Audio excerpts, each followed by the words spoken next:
বিসমিল্লাহির রহমানির রহিম। আসসালামু আলাইকুম ওয়া রাহমাতুল্লাহি ওয়া বারাকাতুহু। প্রিয় শিক্ষার্থী, আপনারা কেমন আছেন?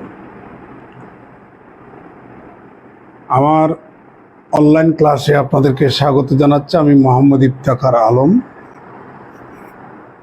প্রিয় শিক্ষার্থী, 19তম NTRCA তথা শিক্ষক নিবন্ধন গণিত সাবজেক্টিভ ক্লাসে আজকে আমরা কিছু বিগত সালের প্রশ্ন নিয়ে একটু আলোচনা করব। আশা করি আপনারা আমার সাথেই থাকবেন।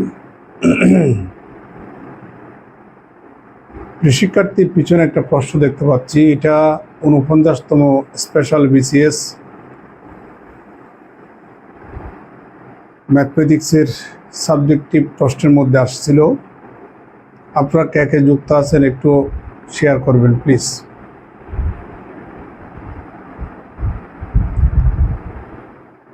অ্যানালাইটিক ফাংশনের উদাহরণ কি? আমাদের এখানে 4টা অপশন আছে। শিক্ষার্থী, এই প্রশ্নটা আসছে কমপ্লেক্স অ্যানালাইসিসের অ্যানালাইটিক ফাংশন নামক একটা অধ্যায় আছে। এই অধ্যায় থেকে এই প্রশ্নটা আসছে। আমরা একটু প্রশ্নটার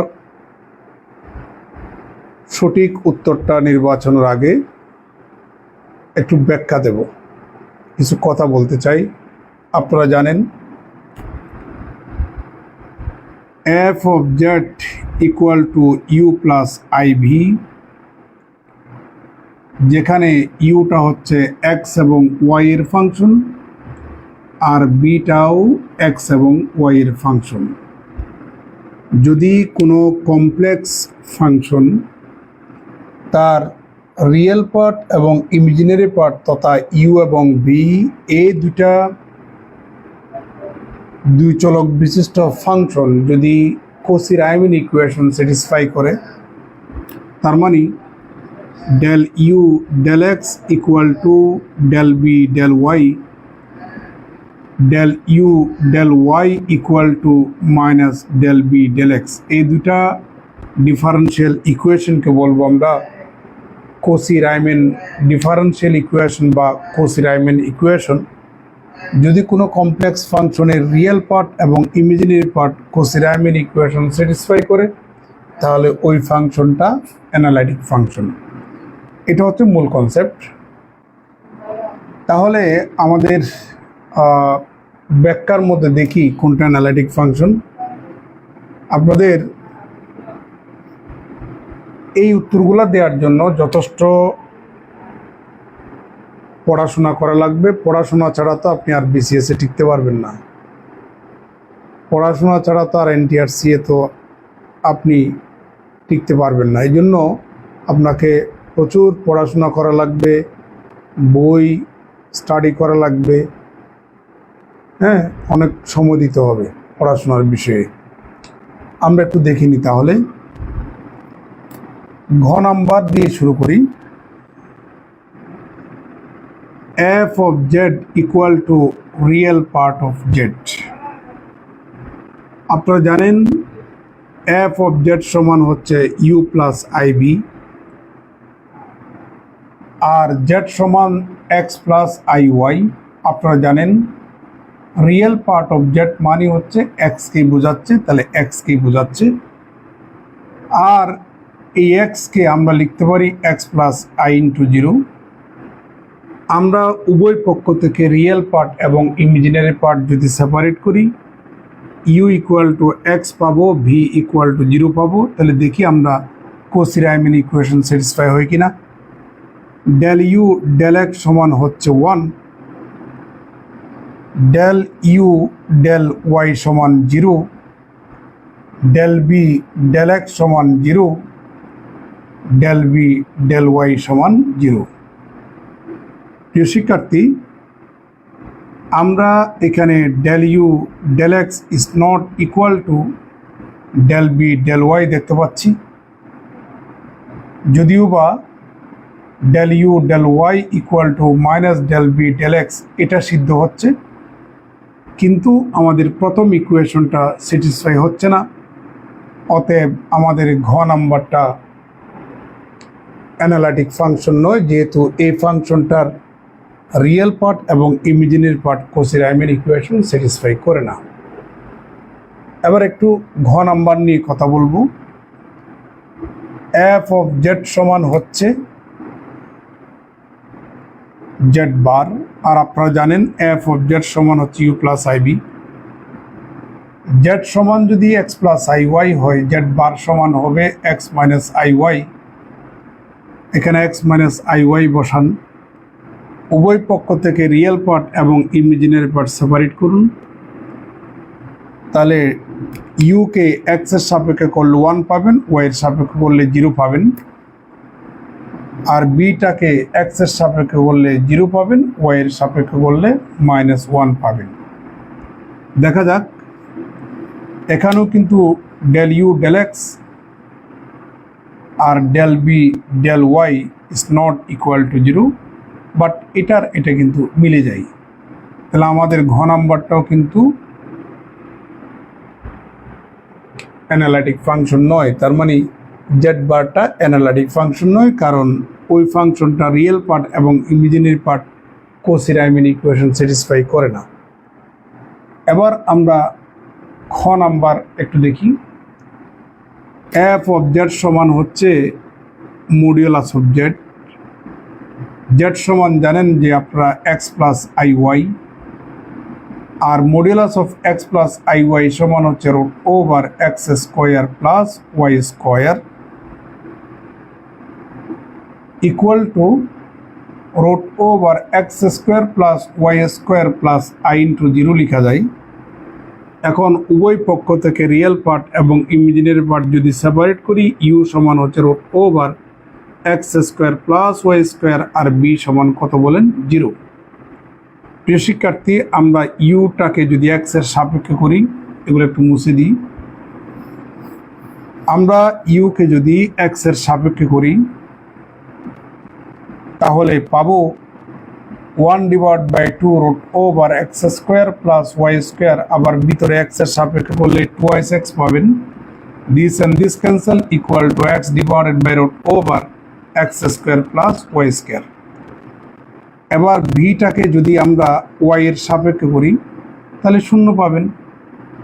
এই যে দেখেন, আমাদের এই ইকুয়েশনটা স্যাটিসফাই হচ্ছে না। তো del u del x is not equal to del v del y, তাহলে বাকিগুলো আমাদের বের করার দরকার নাই।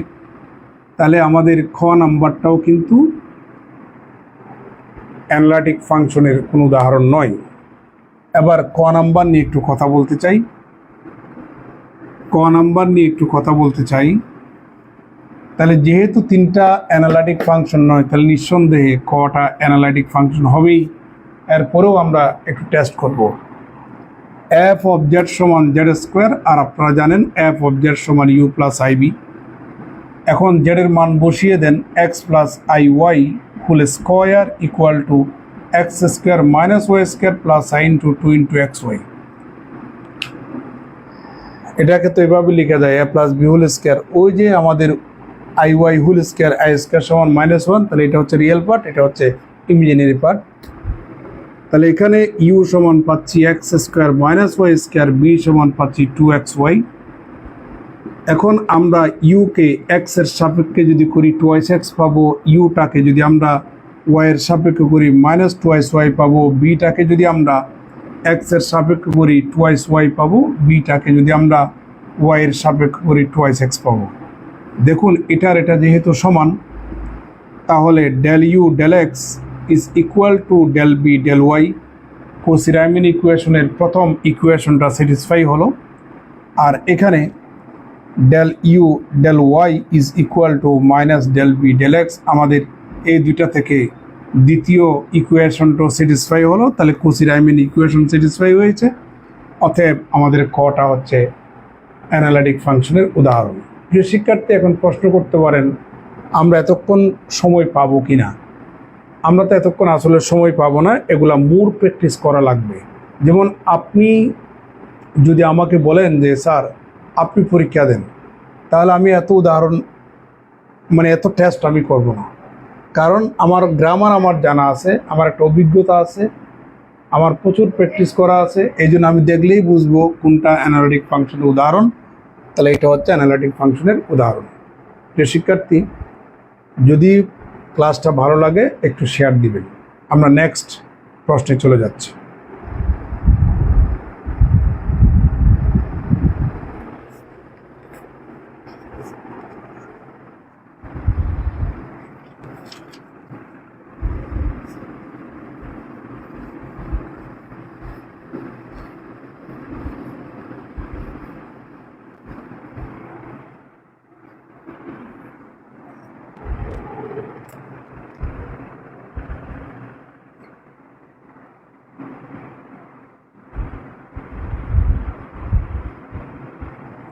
আইগেন ভ্যালু এর সংজ্ঞা অনুযায়ী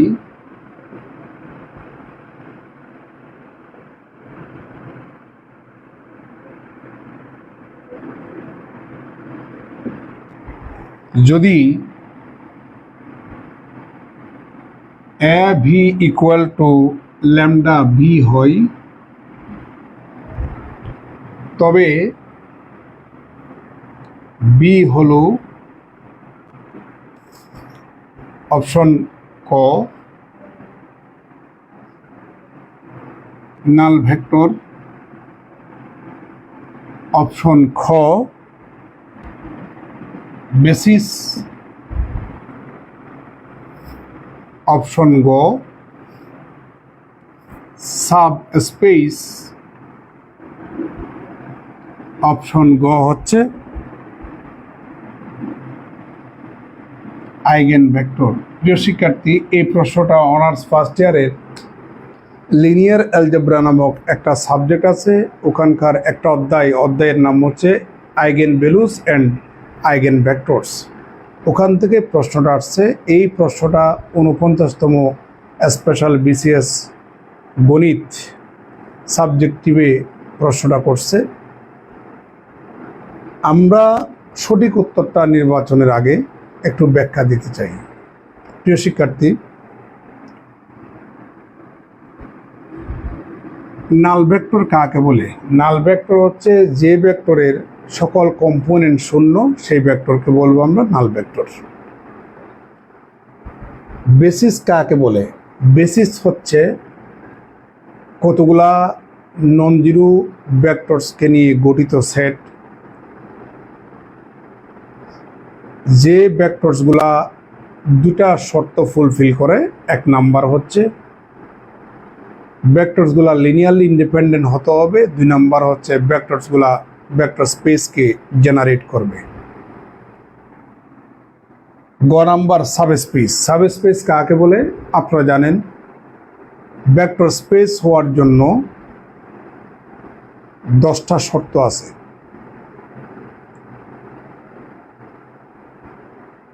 কতগুলা ভেক্টরস নিয়ে গঠিত সেটকে আমরা ভেক্টর স্পেস বলবো যদি 10টা শর্ত ফুলফিল করে। ওখানে ভেক্টর এডিশনের জন্য 5টা, স্কেলার মাল্টিপ্লিকেশনের জন্য 5টা। আর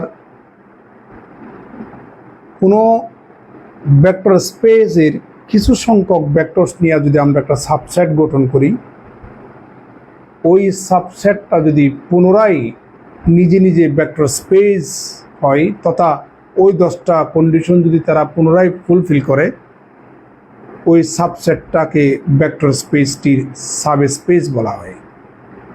প্রিয় শিক্ষার্থী, এবার আইগেন ভেক্টর কাকে বলে? এবার লক্ষ্য করুন, ধরেন এ হচ্ছে একটা স্কোয়ার ম্যাট্রিক্স, এ হচ্ছে একটা স্কোয়ার ম্যাট্রিক্স, বি হচ্ছে একটা নন জিরো ভেক্টর, ল্যামডা হচ্ছে একটা স্কেলার। যদি A v equal to lambda v হয়, তাহলে এক্ষেত্রে এই নন জিরো ভেক্টর বিটাকে বলবো আমরা eigen vector corresponding to the eigen value lambda. তাহলে আমাদেরকে এখানে বললো আইগেন ভ্যালু এর সঙ্গ অনুযায়ী যদি A v equal to lambda v হয় তাহলে বিটা কি? বিটা হলো আইগেন ভেক্টর। তাহলে এখন আপনার সংজ্ঞা জানা লাগবে। সংজ্ঞা যদি না জানেন আপনি আনসার করতে পারবেন না। এটা তো এক সেকেন্ড আপনি উত্তরটা দিতে পারবেন।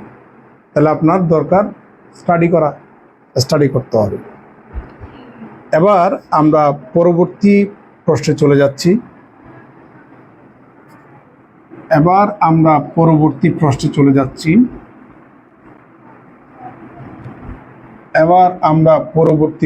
চলে যাচ্ছি।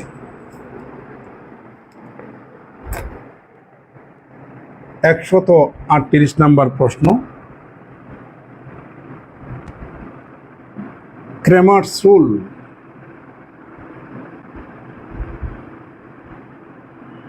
ব্যবহৃত হয় অপশন ক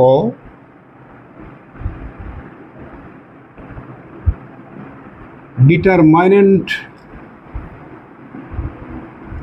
এর মান নির্ণয় করতে, খ নাম্বার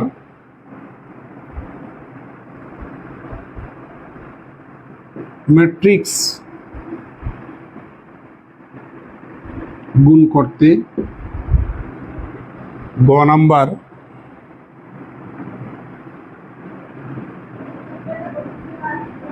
ডিফারেনশিয়াল ইকুয়েশন সমাধান করতে,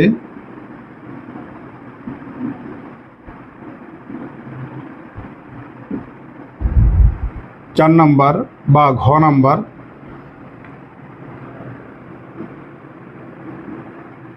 সিস্টেম অফ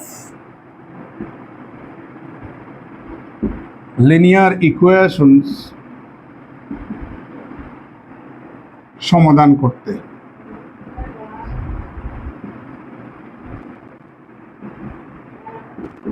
প্রিয় শিক্ষার্থী, এই প্রশ্নটা আসছে অনার্স ফার্স্ট ইয়ারের লিনিয়ার অ্যালজেব্রা নামক সাবজেক্টটির সিস্টেম অফ লিনিয়ার ইকুয়েশন নামক চ্যাপ্টার থেকে। আপনারা ক্রেমার্স রুলের কথা ইন্টারমিডিয়েটও পড়ছেন। ক্রেমার্স রুল একটা system of linear equation solve করার জন্য অনেকগুলো পদ্ধতি আছে, যেমন মেথড অফ ইলিমিনেশন অপনয়ন পদ্ধতি, মেথড অফ সাবস্টিটিউশন প্রতিস্থাপন পদ্ধতি, মেথড অফ ক্রস মাল্টিপ্লিকেশন 8 গুণন পদ্ধতি, যেটাকে আপনারা ব্রজ গুণন পদ্ধতি বলেন। তারপরে আছে Gauss elimination method, Gauss Jordan elimination method, factorization method, Crout's method, Gauss Seidel method, Gauss Jacobi method. আবার ম্যাট্রিক্সের ক্ষেত্রে আপনি ম্যাট্রিক্সের ইনভার্সনের কনসেপ্ট ইউজ করেও আপনি করতে পারবেন, ব্লক ম্যাট্রিক্সের সাহায্যে ইউজ করতে পারবেন। আবার একটু আগে যে আমরা আইগেনভ্যালু আইগেন ভেক্টরস পড়ছিলাম না, একটু আগে আইগেনভ্যালু আইগেন ভেক্টর চ্যাপ্টারের মধ্যে একটা থিওরাম আছে, কেলি হ্যামিল্টন থিওরাম। আপনি কেলি হ্যামিল্টন থিওরামের মাধ্যমেও কিন্তু আপনি সলভ করতে পারবেন। আবার নির্ণায়কে আমাদের আছে ক্রেমার্স রুল, যেটা ইন্টারমিডিয়েট আছে। তাহলে ক্রেমার্স রুল ব্যবহৃত হয় কি জন্য? ক্রেমার্স রুল ব্যবহৃত হয় মূলত সিস্টেম অফ লিনিয়ার ইকুয়েশন সমাধান করতে। তাহলে আপনার এই বেসিকগুলো যদি না জানেন আপনি 1 সেকেন্ডে উত্তর দিতে পারবেন না, বুঝতে পারছেন? এই জন্য আপনাকে পড়াশোনা করা লাগবে। আপনারা কে কে যুক্ত আছেন একটু দেখে নিন। যারাই যুক্ত আছেন, যুক্ত তেমন তো থাকার কথা না এত রাত্রে, তোই যারা যুক্ত আছেন আমার লাইভটা একটু শেয়ার করবেন। আমরা পরবর্তী পৃষ্ঠায় চলে যাচ্ছি বা পরবর্তী প্রশ্নে চলে যাচ্ছি।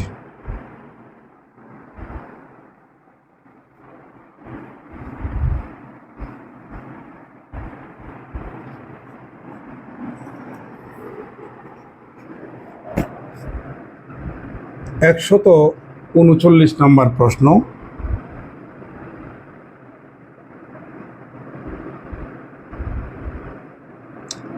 ল্যাগ্রেঞ্জ সমীকরণ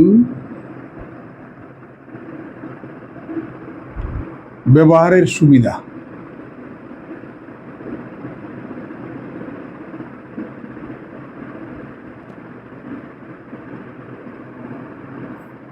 কি? চারটা অপশন। ক, এটি কেবল সহজ সিস্টেমে প্রযোজ্য।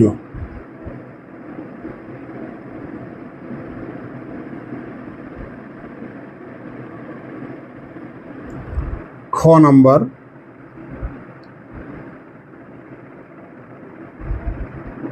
বল গণনার প্রয়োজন নেই।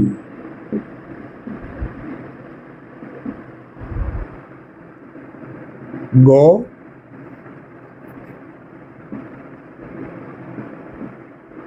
এটি কেবল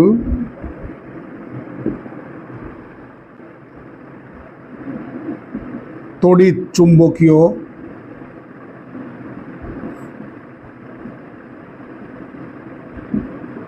ক্ষেত্র বিশ্লেষণে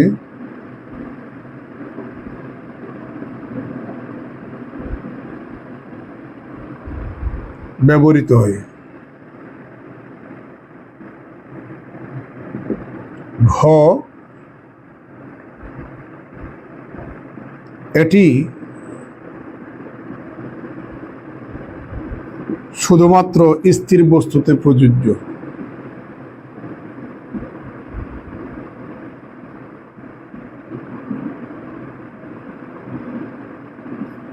প্রিয় শিক্ষার্থী, এটা অনার্স থার্ড ইয়ারে মেকানিক্স নামক সাবজেক্টটা থেকেই প্রশ্নটা আসছে।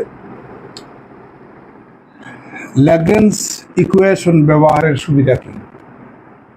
ল্যাগ্রেঞ্জ ইকুয়েশনের ক্ষেত্রে কোনো ধরনের বল গণনা বা বল কাউন্ট বা ফোর্স কাউন্ট করার কোনো প্রয়োজন পড়ে না।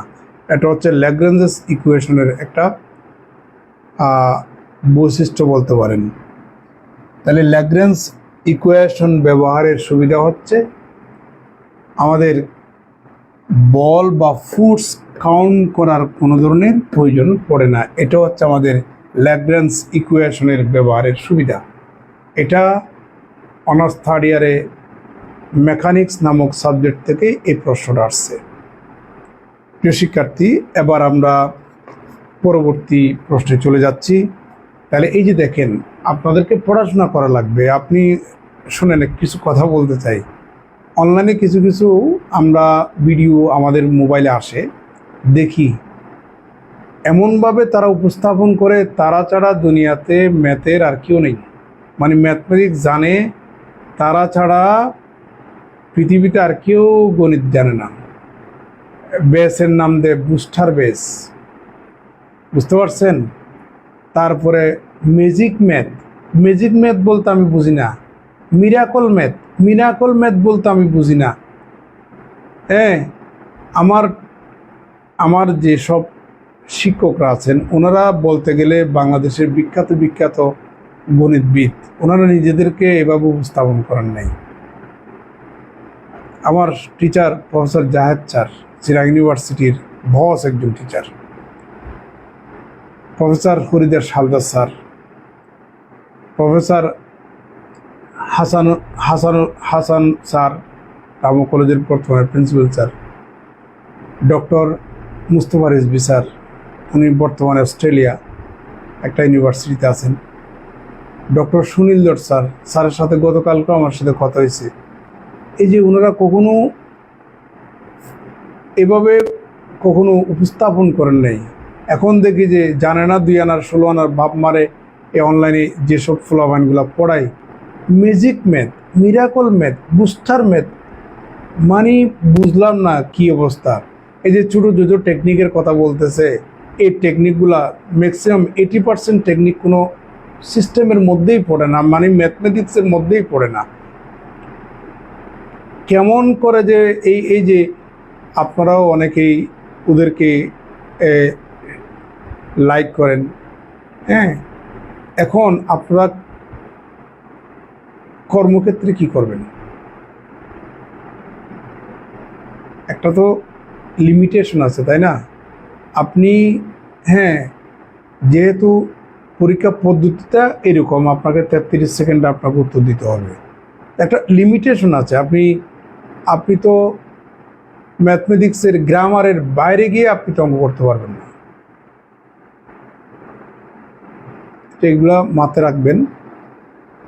আমরা পরবর্তী প্রশ্নের মধ্যে চলে যাচ্ছি। আমি যে কথাগুলো বলতে চাচ্ছিলাম সেটি হচ্ছে আপনাকে প্রচুর পড়াশোনা করা লাগবে। আমরা পরবর্তী প্রশ্নে যাচ্ছি।